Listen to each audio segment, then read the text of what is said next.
This is the story of a painting nobody wanted. A picture brought to life by the cruel hands of a miserably unhappy man in the heat of one passionate hour. And then, though the artist was certain that he was the master craftsman of his age, and that this painting was his very best, anybody could have bought it, but nobody wanted it.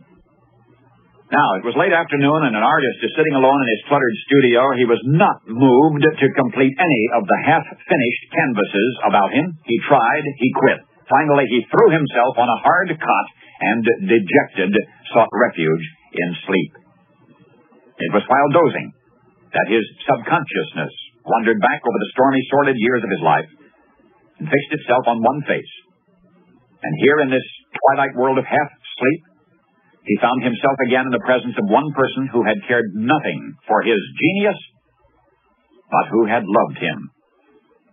The artist sat upright and jumped to his feet. His hands fumbled for a canvas, and through the days that followed, his studio doors were closed to the fawning patrons who came frequently to share his food and wine, and the artist, alone as was not his custom, worked on.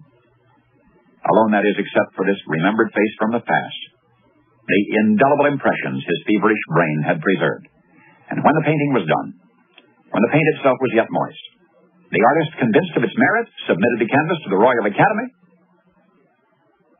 It was rejected. And when, at long last, the Academy did accept it, then, reluctantly, to exhibit the canvas, it was ignored. Critics and public alike passed it by. And so began the unhappy life of an unwanted painting. It was returned to the artist's studio to gather dust for 10 years, while his other works sold. This one did not.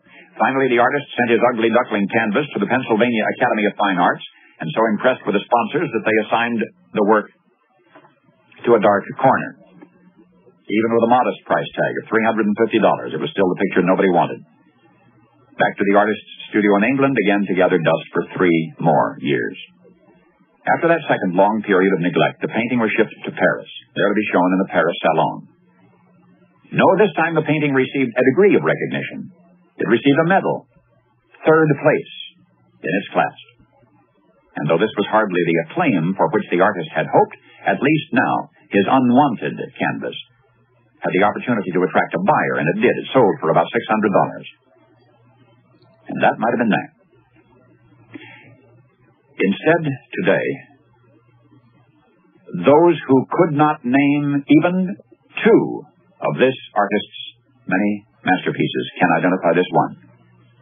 His unsavory reputation has long been erased by the success of his solitary work.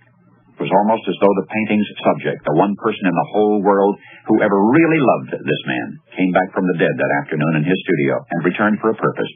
You see that inspired picture entitled Arrangement in Gray and Black No. 1. The world has renamed for the woman who inspired it.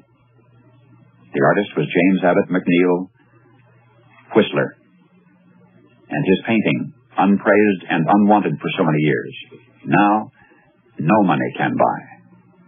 You know that masterpiece, of course, as Whistler's mother. Only now you know the rest of the story.